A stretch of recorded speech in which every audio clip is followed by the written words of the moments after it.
जय हिंद. मी ब्रिगेडियर हेमंत महाजन. इराण America Israel युद्धाचा आजचा 14वा दिवस आहे आणि मला अनेक वेगवेगळ्या टीव्ही चॅनल्सवरती जाण्याची संधी मिळाली आणि तिथे मी काही मुद्दे सांगितले ते आज मी या युट्यूबच्या माध्यमातून आपल्या समोर मांडू इच्छितो. विनाकारण आपण युद्धाची काळजी करू नये. अनेक ठिकाणी विश्लेषण केलेलं आहे की युद्धामध्ये इराण कुठली शस्त्र वापरत आहे, अमेरिका कुठली शस्त्र वापरत आहे, त्याचा काय परिणाम होतो आहे, युद्ध किती दिवस चालेल वगैरे. तर मला याची जास्त चिंता नाहीये. माझा आजचा जो विषय असेल तो म्हणजे या युद्धाचा भारतावरती काय परिणाम होतो आहे आणि तो परिणाम जर दुष्परिणाम होत असेल तर तो कमी करण्यामध्ये आपण नेमकं करायला काय पाहिजे या मुद्द्यांवरतीच आज आपण आपलं पूर्ण जे लक्ष आहे ते केंद्रित करू. लक्षात असावं, हे युद्ध सुरू झाल्यामुळे दोन किंवा तीन गोष्टींची मोठी आव्हानं सुरू झाली. एक तर आहे तेल सुरक्षा किंवा इंधन सुरक्षा, दुसरं नॅचरल गॅस किंवा LPG सुरक्षा, तिसरं त्या भागात राहणाऱ्या आखाती देशामधील लोकांची सुरक्षा आणि चौथा आपला जो व्यापार या देशांशी होतो त्या व्यापाराची सुरक्षा किंवा तो व्यापार ठप्प न होणं. सर्वात पहिले आपण बोलूया तो विषय आहे म्हणजे तेल सुरक्षा. मी पुन्हा एकदा रिपीट करतो, हे मी पहिले पण म्हटलं होतं, तेल म्हणजे डिझेल किंवा पेट्रोल याची आपल्याला देशाला अजिबात काळजी नाही. आपल्याकडे भरपूर तेल अवेलेबल आहे. 62 दिवसाचं तेल स्टॉक केलेलं आहे. आपण आपण जे तेल रिफाईन करतो ते तिप्पट रिफाईन करतो आणि आपण मोठ्या प्रचंड प्रमाणामध्ये डिझेल आणि पेट्रोल युरोपला आपण निर्यात करतो. तर त्याच्यामुळे गरज पडली तर ती आपण निर्यात थांबवू शकतो. कृपया काळजी करू नका. डिझेल किंवा पेट्रोल याचा कुठलाही फायदा नाही. जर कोणाला डिझेल किंवा पेट्रोलने आंघोळ करायची इच्छा असेल तरी पण त्याच्याकरता पेट्रोल आणि जे डिझेल आहे ते अवेलेबल आहे. त्याची अजिबात चिंता नको. हे मी पुन्हा रिपीट करतो. पहिल्या दिवशी पण मी हेच म्हटलं होतं, आता पण मी हेच म्हणतोय, काळजी नको. वाटेल तेवढं तेल उपलब्ध आहे आणि जे ऑल्टरनेटिव्ह सोर्सेस आहेत म्हणजे रशियाकडनं तेल आणणं, मग मेक्सिकोकडनं आणणं, इतर देशाकडनं आणणं हे सुरू आहे. तर त्याच्यामुळे डिझेल पेट्रोल याची आपल्याला अजिबात काळजी नाही. दुसरा मुद्दा आहे गॅस. गॅसमध्ये दोन प्रकार आहेत. LPG लिक्विफाईड पेट्रोलियम गॅस म्हणजे जो सिलेंडरमध्ये येतो आणि दुसरा PNG म्हणजे पाईप नॅचरल गॅस. आता याच्यामध्ये विनाकारणच अनेक मीडियातल्या लोकांनी गोंधळ करायचा प्रयत्न केला आहे की गॅस गॅस गॅस गॅसचा पुष्कळ प्रॉब्लेम होतो आहे. लोकांना घाबरून टाकण्याचा प्रयत्न केलेला आहे. तर त्याच्यामुळे गॅस करता विनाकारण ज्या लाईन्स आहेत त्या लागत आहेत. आपल्याला 2-3 गोष्टी मी सांगायचा प्रयत्न करतो आणि त्यानंतर नेमकं करायला काय पाहिजे हे सांगतो. लक्षात असावं की on an average 55 lakh cylinders दर दिवशी भारतामध्ये बुक होतात. लक्षात ठेवा, 55 लाख. परंतु आता हे जे मीडियामधल्या काही लोकांनी जे वातावरण निर्मिती केली आहे की गॅसचा खूप प्रॉब्लेम आहे आणि मग काही राजकीय पक्षांनी त्याच्यात आगीत तेल ओतण्याचा प्रयत्न केला, गॅस गॅस गॅस. तर त्याच्यामुळे आता म्हणजे जवळजवळ 75 लाख लोकांनी गेल्या दर दर दिवशी गॅस करतात ते बुकिंग करतात. म्हणजे ही जी बुकिंग आहे हे जवळजवळ 35% वाढलेलं आहे किंवा रोज 20 लाख सिलेंडर्स वाढलेले आहे. म्हणजे 35% लोक घाबरून जाऊन गॅसचं बुकिंग करता आहेत की जे नेहमीच्या ऍव्हरेज पेक्षा पुष्कळ जास्त आहे. पुन्हा सांगितलं जातं की आपल्याकडे गॅसचं शॉर्टेज नाही. आपल्याकडे गॅस सध्या आहे. जे 25,000हून जास्त जे LPG वितरक आहेत त्यांच्याकडे गॅस आहे. पण काही प्रमाणामध्ये ब्लॅक मार्केटिंग सुद्धा केलं जातं. तर त्या ब्लॅक मार्केटिंग वरती पोलिसांचं लक्ष आहे, सरकारचं लक्ष आहे. आणि जर तुम्हाला कोणी दिसत असेल की कोणी ब्लॅक मार्केटिंग करत आहे तर त्याचे व्हिडिओज काढून तुम्ही पोलिसांकडे पाठवावे. म्हणजे जे ब्लॅक मार्केटिंग करतात किंवा लबाड्या करतात किंवा चोऱ्या करतात त्यांना पकडण्यामध्ये आपल्याला मदत मिळेल. पाईप जो म्हणजे गॅस सिलेंडर आहेत त्याचा थोडाफार प्रमाणात लोकल शॉर्टेज होऊ शकतं. परंतु सरकारने सांगितलेलं आहे की 25 दिवस झाले की तुम्हाला गॅसचं सिलेंडर नक्कीच मिळेल. तर आपला याच्यावरती विश्वास असायला पाहिजे. आपल्याकडे गॅस आहे आणि एवढंच नव्हे तर जिथे काही जास्त गॅस लागतो आणि जिथे गॅसचे काही कमी असेल तर तिथे अनेक इतर इंधन आपण आता वापरतो आहे. उदाहरणार्थ कोळसा.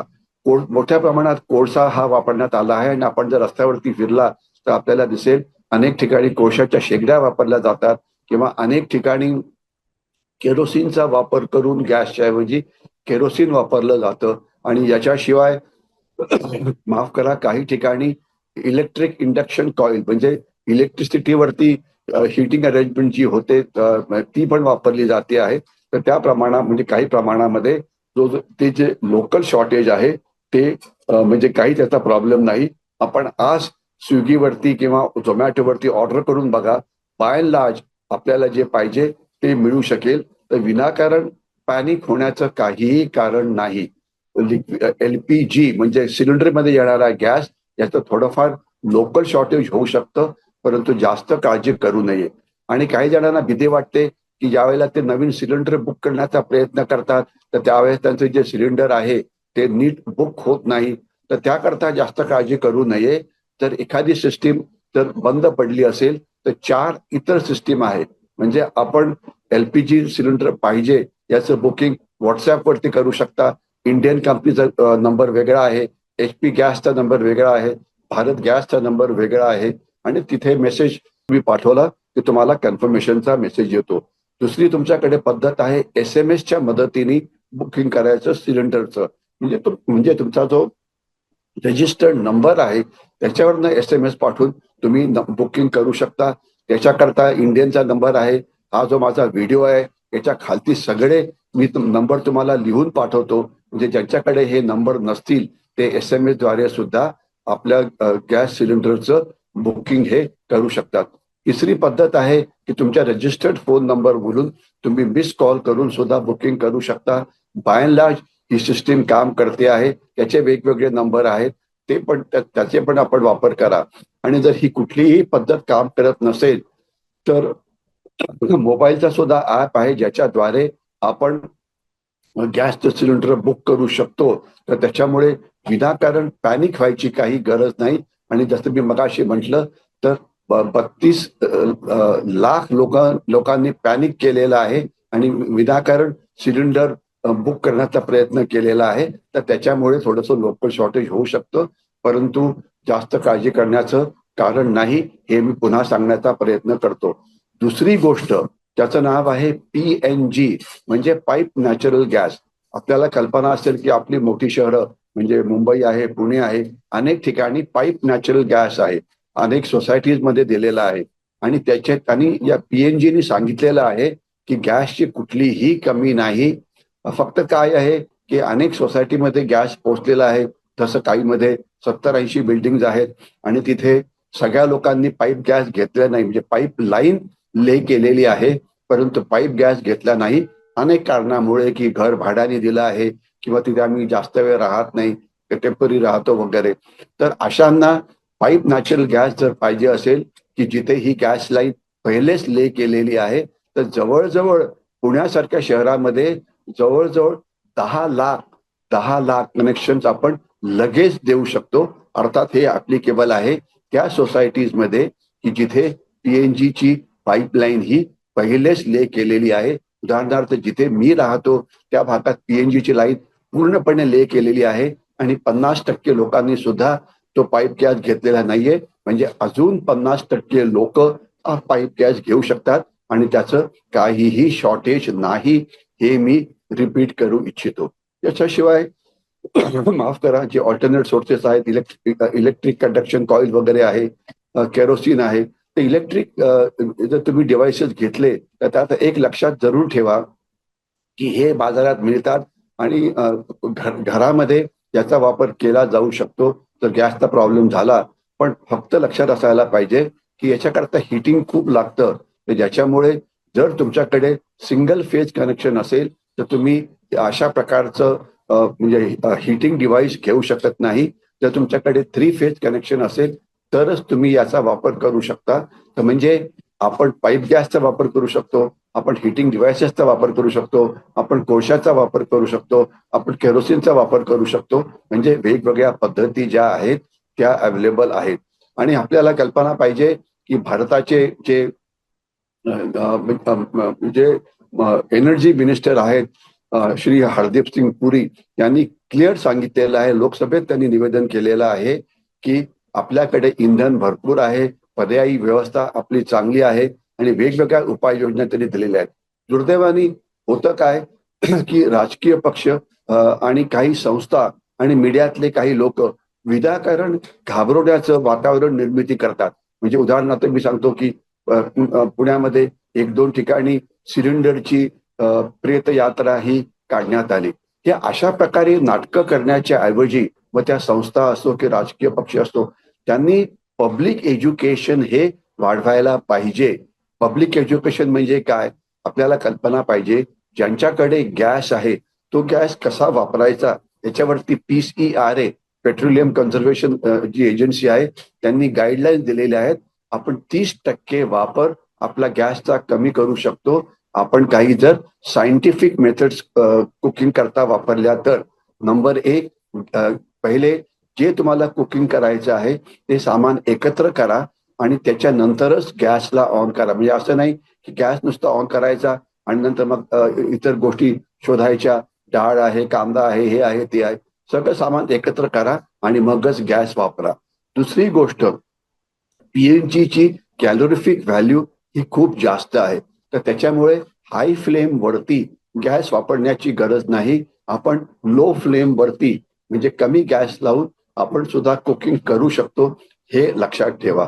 तिसरी गोष्ट, आपण जी भांडी वापरतो ती पसरट वापरा. जर तुमचा गॅस भांड्याच्या बाहेर त्याच्या फ्लेम्स म्हणजे त्याची आग येत असेल तर तो गॅस हा वेस्ट होतो आहे. आपण प्रयोग करून बघा. अशा जर आपण सायंटिफिक पद्धतीने तर गॅस वापरला तर आपण 30% गॅस रोजच्या डेली यूज मध्ये वापरू शकतो आणि देशाच्या गॅस सुरक्षेमध्ये आपलं एक देशभक्त नागरिक म्हणून सुद्धा योगदान देऊ शकतो. मला वाटतं राजकीय पक्ष असो, संस्था असो, मीडियाचे चॅनल असो, यांनी या विषयावरती जास्त लक्ष द्यायला पाहिजे की योग्य गॅस कशा पद्धतीने वापरायचा याचं एज्युकेशन लोकांकडे पोहोचवलं तर सगळे भारतीय इंधन सुरक्षेच्या लढाईमध्ये सामील होऊ शकतात. कारण आपला 50% गॅस हा देशाच्या बाहेरून येतो आहे आणि देशाच्या बाहेर जे होतं, इराण कसा वागेल, डोनाल्ड ट्रम्प कसे वागतील, त्यांच्या वागण्यावरती आपला काहीही कंट्रोल नाही. तर आपण काय करू शकतो हे जास्त महत्वाचं आहे. रादर दॅन डोनाल्ड ट्रम्प यांना ऍडवाइस करायचा किंवा युद्ध कसं लढलं पाहिजे याला ऍडवाइस करायचा. तर आपण सायंटिफिक पद्धतीने गॅस वापरून आपण खूप जास्त गॅस सेव्ह करू शकतो, हे लक्षात असायला पाहिजे. आणि चांगली बातमी अशी आहे की गेल्या 12 दिवसामध्ये 4 वेळा आपले परराष्ट्र मंत्री आणि 2 वेळा आपले पंतप्रधान इराणशी बोललेले, इराणच्या राष्ट्रपतींशी बोललेले आहेत. आणि त्याचा परिणाम असा झाला आहे, आपण जर पेपरमध्ये वाचलं असेल तर 2 मोठे गॅसचे टँकर, नीट ऐका, 2 मोठे गॅसचे टँकर हे JNPT म्हणजे जवाहरलाल नेहरू पोर्ट ट्रस्ट पाशी पोहोचलेले आहेत आणि अनेक टँकर त्या रस्त्यावरून इकडे यायचा प्रयत्न करतायत. जवळजवळ आपले 20 टँकर त्या भागामध्ये अडकलेले आहेत. तर ते बाहेर काढता आले तर आपल्याला एक मोठा फायदा होईल आणि ती शक्यता आता नक्कीच वाढते आहे, याच्याविषयी कोणाच्या मनामध्ये शंका नको. एक लक्षात असायला पाहिजे की काही वर्षापासून देशामध्ये गॅस वापराचं प्रमाण हे पुष्कळ वाढलेलं आहे. सरकार गॅसच्या किमती वाढू देणार नाही, परंतु LPGचा काळा बाजार व्हायला नको आणि तो कोणी करत असेल तर त्याचे फोटो काढा, त्याचे व्हिडिओ काढा आणि ते पोलिसांकडे पाठवा. ज्यामुळे जे काळा बाजार करतात ते त्याला तुम्ही पकडू शकता. सगळ्यांकडे एक अतिशय पॉवरफुल असं डिव्हाइस आहे ज्याचं नाव आहे मोबाईल फोन. आणि मोबाईल फोनवरती आपण दुरून सुरक्षित जागेवरती राहून सुद्धा जर कुठे ब्लॅक मार्केटिंग होत असेल तर त्याला रेकॉर्ड करून ती माहिती पोलिसांकडे पाठवा, ज्याच्यामुळे अशा लोकांच्या विरुद्ध कारवाई ही केली जाऊ शकते. तर हा एक महत्वाचा मुद्दा आहे.